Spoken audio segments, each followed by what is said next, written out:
আসসালামু আলাইকুম প্রিয় শিক্ষার্থীরা, আজ আমি তোমাদেরকে ন্যারেশন শেখাবো ইনশাল্লাহ। তো অ্যাসার্টিভ সেন্টেন্সকে কীভাবে ন্যারেশনে ব্যবহার করা হয় আজকে আমরা শিখব। তো 1 নম্বরে শুরু করা যাক। এখানে আমি মোট 4টি ডাইরেক্ট ন্যারেশন উঠিয়েছি, এগুলিকে আমি ইনডাইরেক্ট বানাবো। তো 1 নম্বরে খেয়াল করা যাক, Mina said to Rina, you are a good girl. তো এখানে আমরা সর্বপ্রথম ইনডাইরেক্ট স্পিচ করার সময়, অর্থাৎ ইনডাইরেক্ট ন্যারেশন করার সময়, তোমরা জানো ন্যারেশন মানে স্পিচ মানে ন্যারেশন। তো এই জন্য মাঝে মাঝে স্পিচ বলি, আবার ন্যারেশন বলি। তো Mina said to Rina, you are a good girl.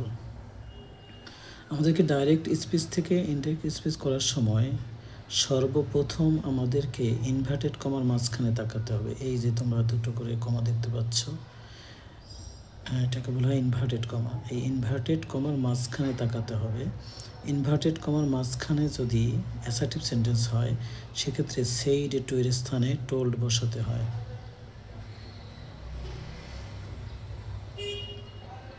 তাহলে আমরা কী করলাম, সেড টু মুছে দিয়ে টোল্ড ব্যবহার করলাম। তোমরা চাইলে সেড টু রেখে দিতে পারো। কমা ইনভার্টেড কমা উঠিয়ে, এই যে কমা এবং ইনভার্টেড কমা উঠে গিয়ে এখানে লিঙ্কার হিসেবে দ্যাট বসাতে হবে।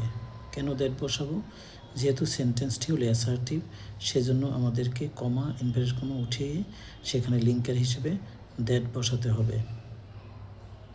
এরপরে ইউ হলো সেকেন্ড পারসন, পারসনের পরিবর্তন করতে হবে।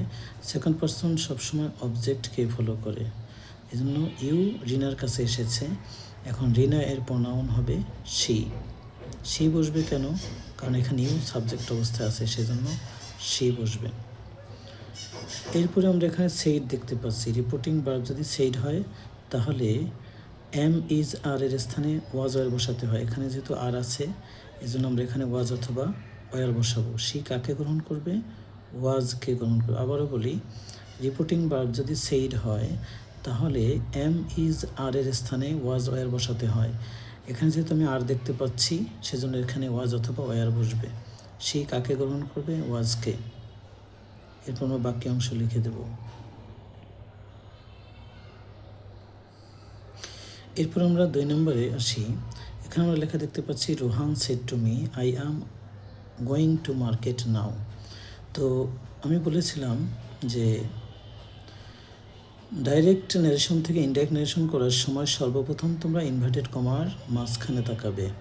কী করবে তোমরা? ইনভার্টেড কমার মাঝখানে তাকাবে, দেখবে এটা কোন প্রকার সেন্টেন্স। আমরা যেহেতু প্রথমে সাবজেক্ট দেখতে পাচ্ছি, এর মানে এটা হলো assertive sentence. Assertive sentence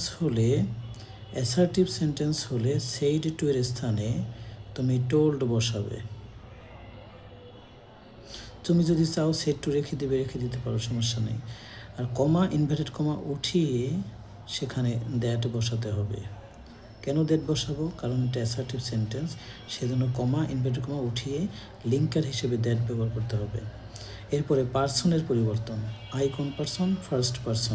first person reporting স্পিচের সাবজেক্টকে ফলো করবে, রোহানকে ফলো করবে।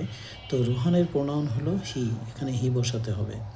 কেন হি বসাবো? কারণ এখানে আই সাবজেক্ট অবস্থা আছে, এজন্য হি বসবে এখানে, হিও সাবজেক্ট।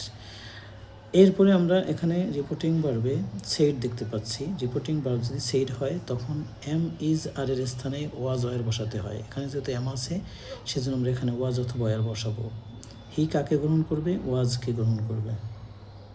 এরপর আমরা বাকি অংশ লিখব। তবে নাও থাকলে নাওয়ের স্থানে দেন বসাতে হবে। এটা হলো নৈকট্যসূচক ওয়ার্ড, এগুলো মুখস্থ করতে হবে। আমি একসময় লিখে দেবো ইনশাল্লাহ। তো আমরা 3 নম্বরে আসি। এই ডাইরেক্ট স্পিচকে আমি কিভাবে ইনডাইরেক্ট বানাবো। তো আমি বলেছিলাম, সর্বপ্রথম ডাইরেক্ট স্পিচ থেকে ইনডাইরেক্ট স্পিচ করার সময় আমাদেরকে সর্বপ্রথম ইনভার্টেড কমার মাঝখানে তাকাতে হবে, দেখতে হবে এটা কোন সেন্টেন্স। এই সেন্টেন্সটার শুরুতে আমি সাবজেক্ট দেখতে পাচ্ছি, তাই শুরুতে সাবজেক্ট থাকা মানেই হলো অ্যাসার্টিভ হলে সেড টু এর স্থানে আমরা কি বসাবো? টোল্ড বসাবো। তুমি চাইলে সেড টু রেখে দিতে পারো। এরপর কমা আর ইনভার্টেড কমা উঠে গিয়ে সেখানে কি বসবে, দ্যাট বসবে, লিঙ্কার হিসেবে দ্যাট বসাতে হবে। যেহেতু অ্যাসার্টিভ সেন্টেন্স এই জন্য আমাদেরকে কমা ইনভার্টেড কমা উঠিয়ে দিয়ে সেখানে লিঙ্কার হিসেবে দ্যাট ব্যবহার করতে হবে। এরপরে পার্সনের পরিবর্তন, আইকন পার্সন ফার্স্ট পার্সন কার কাছে যাবে, সাবজেক্ট সে এর কাছে আসলো, এখানে প্রোনাউন সেই চলে আসবে, এখানে যেহেতু প্রোনাউন আছে। এরপরে সেইড আছে, এখানে সেইড থাকলে কি করতে হবে, হ্যাভ হ্যাজের জায়গায় হ্যাড বসাতে হবে। সেইড থাকলে হ্যাভ হ্যাজের জায়গায় হ্যাড বসাতে হবে। যেহেতু এখানে হ্যাভ আছে এজন্য আমি এখানে হ্যাড বসাবো। এরপরে বাকি অংশ যেভাবে আছে আমরা সেভাবে লিখে দেব।